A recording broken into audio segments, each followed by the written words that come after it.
نحمدہ و نصلی علی رسولہ الکریم، اما بعد۔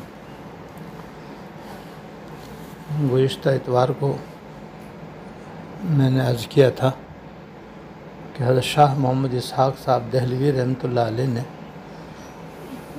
سید الطائفہ حضرت حاجی امداد اللہ مہاجر مکی رحمۃ اللہ علیہ کو 4 نصیحتیں فرمائی تھیں،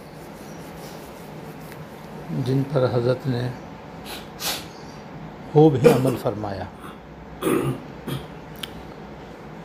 آپ کو سنانے کا مقصد یہ ہے کہ جب وہ ہمارے پیر و مرشد ہیں، بلکہ ہمارے سلسلے کے بڑے ہیں، جن سے ہم سب الحمدللہ وابستہ ہیں، جب انہوں نے ان ہدایات پر عمل کیا ہے تو ہم بھی کریں۔ ان سے زیادہ ہم عمل کرنے کے محتاج ہیں، اور یہ ہمیشہ ذہن میں بٹھا لیں کہ بغیر عمل کے ترقی نہیں ہو سکتی۔ چاہے 10 سال گزار دو، چاہے 20 سال گزار دو، چاہے 50 سال گزار دو، نہیں عمل کریں گے تو جہاں ہیں وہیں رہیں گے۔ اللہ تعالیٰ کے یہاں قرب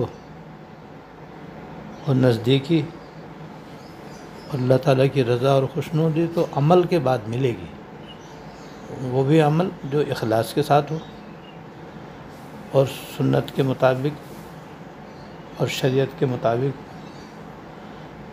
اور پھر اس کے اوپر پابندی ہو۔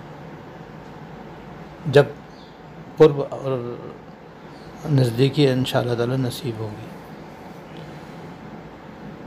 تو پہلی نصیحت یہ فرمائی تھی کہ ہمیشہ حلال کھانے کا، پینے کا، پہننے کا اہتمام کرنا۔ دوسری نصیحت یہ فرمائی کہ ساری مخلوق سے اپنے آپ کو بدتر سمجھنا اور کمتر سمجھنا۔ تیسرے فرمایا کہ احسان کا مراقبہ کرنا۔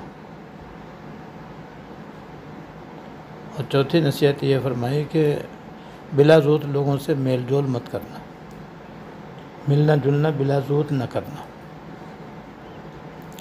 تو تیسری نصیحت کی آدھی تشریح ہو گئی تھی، اور اس میں نے عرض کیا تھا بھی احسان کے 2 معنی آتے ہیں۔ ایک احسان کے معنی آتے ہیں اخلاص کے، کہ جو عمل بھی کرو اخلاص سے کرو،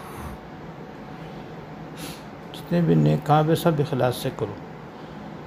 اور اخلاص کا اعلیٰ درجہ یہ ہے کہ عمل شروع کرنے سے پہلے اپنے ذہن میں اس بات کو تازہ کرو کہ یا اللہ یہ عمل میں صرف آپ کی رضا کے لیے کروں۔ یہ اخلاص بھی بہت ہمارے دین کے اندر بہت ہی اہم ترین عمل ہے، اور یہ ایسا اہم عمل ہے جیسے انسان کے جسم میں اس کی روح ہے تو جسم کارآمد ہے، روح نہیں ہے تو سب کچھ موجود ہوتے ہوئے بھی کچھ نہیں۔ لہذا اگر اخلاص کے معنی ہم لیں تو اس کا مطلب یہ ہے کہ ہر نیک عمل سے پہلے سوچ کر اخلاص تازہ کرنے کی عادت ڈالو، اور یہ مشق کرنی پڑے گی اس کی۔ جب تک مشق نہیں کریں گے تو یہ بات پیدا نہیں ہوگی۔ اب تک دیکھ لو ہم عبادت تو کرتے ہیں، نماز کی نیت بھی کر لیتے ہیں، اخلاص ہمارے ذہن میں نہیں ہوتا، اور بغیر اخلاص کے ذہن میں لائے اگر کوئی نیک عمل کیا جائے تو وہ اخلاص کے تھوڑا سا قریب ہے، کیونکہ ریاکاری تو ہے نہیں، تو اس اخلاص سے قریب ہے، مگر یہ درجہ نیچے ہے، اس سے اعلیٰ درجے سے نیچے ہے۔ اعلیٰ درجہ یہ ہے کہ جو عمل کریں پہلے نیت کریں کہ اللہ آپ کو راضی کرنے کے لیے کرتا ہوں، یہ ہے اخلاص۔ پھر دوسری شرط یہ ہے کہ وہ عمل سنت کے مطابق ہو یا شریعت کے مطابق ہو، ورنہ بدعتی بھی تو بہت سی بدعت اخلاص سے کرتے ہیں۔ وہ صلاۃ و سلام بھی تو سب آپ کی نیت سے پڑھتے ہیں، کوئی کھانے پینے کی نیت سے تھوڑی پڑھتے ہیں۔ تیجا 40واں بھی تو اصال ثواب کے لیے کرتے ہیں۔ حلیم کھچڑا بھی تو بظاہر اچھی نیت سے کرتے ہوں گے، تو بعض ان کی بدعات ایسی ہیں کہ جس میں ان کو اخلاص سے کرتے ہیں، مگر چونکہ طریقہ غلط ہے اس لیے وہ اخلاص بھی ان کے لیے کارآمد نہیں ہے، اور بجائے ثواب کو الٹا گناہ ہے وہاں پر۔ تو لہذا طریقہ بھی شریعت کے مطابق ہونا چاہیے، سنت کے مطابق ہونا چاہیے۔ تو اخلاص کے معنی اگر احسان کے معنی اگر اخلاص کے لیں تو اس کا مطلب یہ ہے کہ اخلاص سوچ سوچ کر ہر عمل سے پہلے اختیار کرنے کی عادت ڈالو، اس کے لیے مشق کرنی پڑے گی۔ یہ گزشتہ اتوار کو میں نے ذکر کیا تھا۔ دوسرے اس کے معنی یہ ہے، احسان کے دوسرے معنی یہ ہیں کہ آدمی جب کوئی نیک کام کرے اور جب کوئی عبادت کرے تو اپنے ذہن میں اس بات کو تازہ کرے کہ اللہ تعالیٰ مجھے دیکھ رہے ہیں اور میں اللہ تعالیٰ کے سامنے یہ عبادت کروں،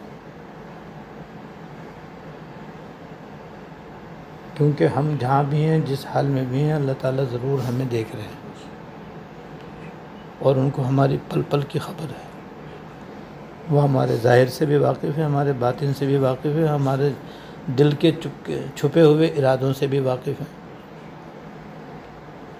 اور جو ہمارے ذہن میں اپنے اختیار سے طرح طرح کے منصوبے آتے ہیں، خیالات ہم اپنے ذہن میں لاتے ہیں، ان سے بھی واقف ہے۔ اس لیے چاہے دل میں مانگو اور چاہے زبان سے مانگو اور چاہے آواز سے مانگو، ان کے یہاں سب برابر ہے، سب سنتے ہیں، نہ صرف سنتے ہیں بلکہ جانتے ہیں اور اپنے رحمت سے قبول کرتے ہیں۔ تو یہ جو احسان ہے نا، یہ سمجھو ہماری طریقت کی انتہا ہے۔ اصلاح و تربیت جسے کہتے ہیں، اس کی انتہا یہ ہے کہ بندے کے اندر یہ بات ذہن میں راسخ ہو جائے کہ جہاں بھی وہ رہے اس وقت ہر وقت اس کو یہ ذہن میں بات بیٹھی رہے کہ اللہ تعالیٰ مجھے دیکھ رہے ہیں، میں ان کے سامنے ہوں۔ اسے کہتے ہیں احسان۔ اور یہ ساری طریقت کا لب لباب ہے۔ تواضع سے یہ طریقت کا راستہ شروع ہوتا ہے اور احسان پہ جا کے ختم ہوتا ہے۔ لہذا تواضع بھی فرض ہے اور احسان کو اختیار کرنا بھی ضروری ہے۔ اس کے لیے حضرت شاہ محمد اسحاق صاحب دہلوی رحمۃ اللہ علیہ نے حاجی صاحب سے کہا کہ اس کا مراقبہ کیا کرو، اور مراقبے کے معنی غور کرنے کے آتے ہیں، غور کرنا، سوچنا، غور کرنے سوچنے کو مراقبہ کہتے ہیں۔ تو یہ جو احسان ہے کہ آدمی اس طرح عبادت کرے کہ اللہ تعالیٰ کو دیکھ رہا ہے، ورنہ اللہ تعالیٰ تو اسے دیکھ ہی رہے ہیں، اس کے لیے مراقبہ کرنا پڑتا ہے۔ لہذا روزانہ کم از کم 10 منٹ اس مراقبے کے لیے نکالیں اور اس میں تنہائی میں بیٹھیں اور دماغ سے بھی ادھر ادھر کے جو خیالات ہیں ان کو نکالیں۔ جب وہ نکل جائیں تو بس پھر یہ سوچیں میں اللہ تعالیٰ کے سامنے بیٹھا ہوں اور اللہ پاک مجھے دیکھ رہے ہیں،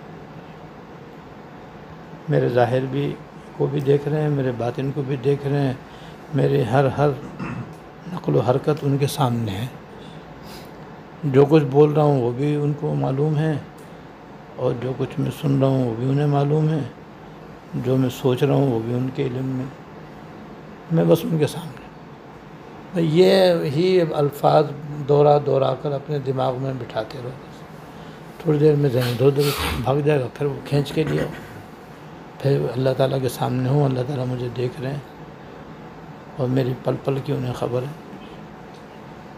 اس خیال کو، اس تصور کو ذہن میں جمانا ہے اور بار بار سوچنے سے یہ جمنا شروع ہو جائے گا۔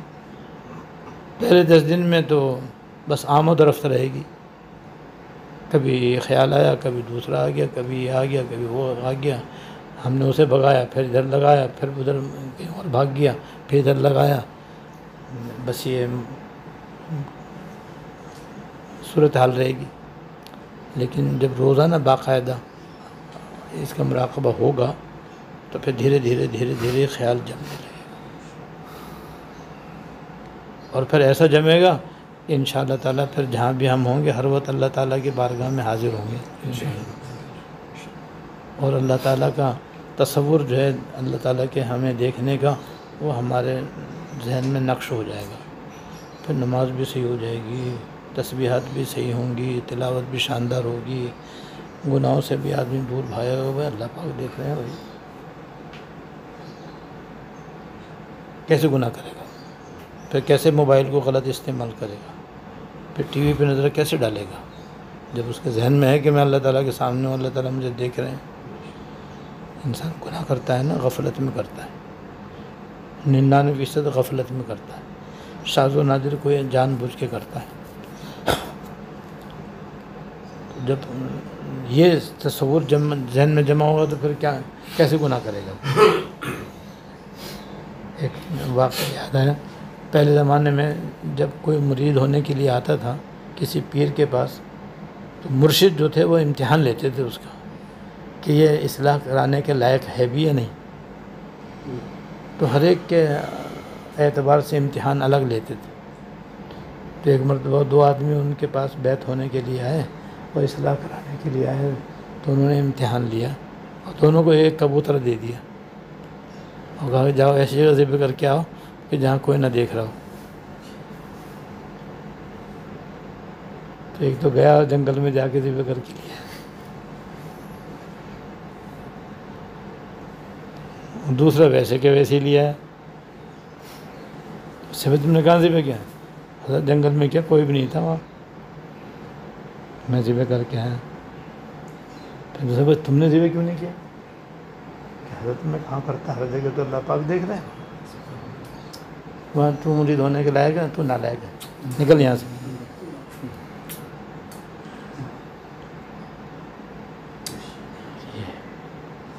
یہ احسان ہے، جو تو سمجھ رہے کہ بھئی یہ تو پہلے سے ہی احسانی ہے، اب اس کو تو بس دیا سلائی دکھانے کی ضرورت ہے، بس آن کے آن میں پہنچ جائے گا۔ اور وہ تو بدھو ہے، اس کو سکھائیں گے بھی نہیں سیکھے گا، اس میں سمجھ ہی نہیں ہے، تو اس کو پہلے نکال دیا ہم نے۔ اب ہمارے بزرگوں نے شفقت والا معاملہ کر رکھا ہے کہ کچھ کہتے نہیں ہیں، کچھ امتحان وغیرہ لیتے نہیں ہیں، مگر امتحان نہ لینے کا یہ مطلب نہیں ہے کوئی کرو بھی مت۔ ہمارے یہاں یہ خرابی زیادہ آ گئی کہ سنتے تو ہیں کرتے نہیں، کریں گے نا 1-2 دن کریں گے بس پھر چھٹی۔ جیسے ہمارے ایک دوست کہتے رہتے ہیں کہ آج کل لوگوں کا حال یہ کہ سن سن کر سن ہو گئے، سن ہے بس، سنتے ہیں پھر سن ہو جاتے ہیں، تو سن رہو گے تو سن ہی رہو گے بس، تو جو کچھ ہوگا عمل سے ہوگا۔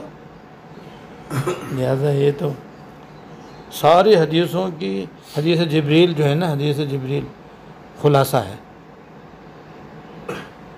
جیسے سارے قرآن شریف خلاصہ سورہ فاتحہ ہے۔ حدیث جبریل کی جو روح ہے وہ احسان ہے، یہ نہیں خلاصہ کے بھی خلاصہ ہے، یہ اتنی اہم چیز ہے یہ۔ اور میں نے بتایا نا کہ یہ طریقت کی انتہا ہے کہ ہر بندے کے دل میں، مرد ہو یا عورت، یہ بات اچھی طرح جم جائے کہ اللہ تعالیٰ مجھے دیکھ رہے ہیں، میں اللہ تعالیٰ کے سامنے ہوں، اور اتنی سی بات ذہن میں بٹھانی ہے، اور 10 منٹ روزانہ اس کے لیے خرچ کرنے ہوں گے۔ بس تھوڑے دنوں کے بعد بہت سے بہت ایک چلہ کرنا پڑے گا آپ کو پابندی کے ساتھ، بس پھر اب یہ ایسی دولت مل جائے گی آپ کو کہ گناہ بھی چھوڑنا آسان ہو جائے گا، اور نیک کام بھی اعلیٰ اور عمدہ طریقے سے کرنے کی توفیق ملنی شروع ہو جائے گی۔ اور اللہ پاک نے سارے قرآن شریف میں یہ فرمایا کہ ہم نے تم کو یہ موت و حیات دی ہے اور دنیا کی زیب و زینت دی ہے، وہ اس لیے دی ہے تاکہ یہ آزمائیں کہ تم میں زیادہ اچھا عمل کون کر کے آتا ہے، لیبلوکم ایکم احسن عملا۔ یہ نہیں کہا جو زیادہ مقدار میں عمل کر کے آئے گا، یہ نہیں فرمایا، زیادہ اچھے انداز سے عمل کر کے آئے گا. یہ اس لیے ہم نے تم کو یہاں دنیا میں بھیجا ہے. احسان سے احسن عمل آدمی کرنے کی لائق ہو جاتا ہے. بس بھائی آج سے اس کا مراقبہ شروع کریں. اور حضرت حاجی صاحب رحمۃ اللہ علیہ کا اس پر عمل کرنے کا یہ حال تھا کہ جب حضرت سوتے تھے تو پاؤں موڑ کر سوتے تھے، جسے کہتے ہیں سکیڑ کر سوتے تھے، پھیلا کر نہیں سوتے تھے. حاجی صاحب بستر پہ لیٹتے تھے تو ایسے پاؤں سکیڑ کے لیٹتے تھے. تو خادم جو روزانہ حضرت خدمت کرتا تھا اس نے بے تکلفی کی وجہ سے حضرت یہ بھی کہ سونا ہے کیا؟ آدمی سوتا ہے تو پاؤں پسار کے سوتا ہے، یعنی پاؤں پھیلا کے سوتا ہے، آرام سے سوتا ہے. آپ سونے میں بھی اتنا اپنے آپ کو موڑ توڑ کر سوتے ہیں، پاؤں بھی سکڑے ہوئے ہیں، ہاتھ بھی مڑے ہوئے ہیں، ایسے سوتے ہیں کیا؟ کیوں سوتے ہیں آپ حضرت آپ ایسے؟ تو حضرت نے جواب دیا یاد رکھنے کا. ہمیں ارے غلام آقا کے سامنے پاؤں پسارتا ہے کیا؟ حضرت کو ذہن میں اللہ تعالیٰ کا استحضار اس درجے کا تھا کہ اب وہ غلام آقا کے سامنے کیسے پاؤں پھیلائے، اس لیے پاؤں نہیں پھیلاتے. تو دیکھو عمل پہ عمل کیا نہیں کیا انہوں نے، تو ہم کیوں نہیں عمل کرتے؟ ہم عمل نہ کرنے کی وجہ سے ہم تو نیچے پڑے ہوئے ہیں، نچلے طبقے میں ہیں، اور حضرت عمل کر کے سید الطائفہ کے مقام پر فائز ہیں. تو یہ ہمارے سارے اکابر جو تھے وہ عامل تھے، اور بس ہم جاننے کی حد تک ہیں. بس جان تو لیا ہم نے لیکن عمل نہیں ہے. اللہ کرے کہ عمل کی بھی توفیق ہو جائے. لہٰذا بھائی سب مل کر اس پر عمل شروع کریں. اب چوتھی نصیحت باقی آئندہ انشاءاللہ. اللہ تعالیٰ ہم سب کو توفیق عطا فرمائے اور احسان کا اعلیٰ مقام اللہ تعالیٰ نصیب فرمائے.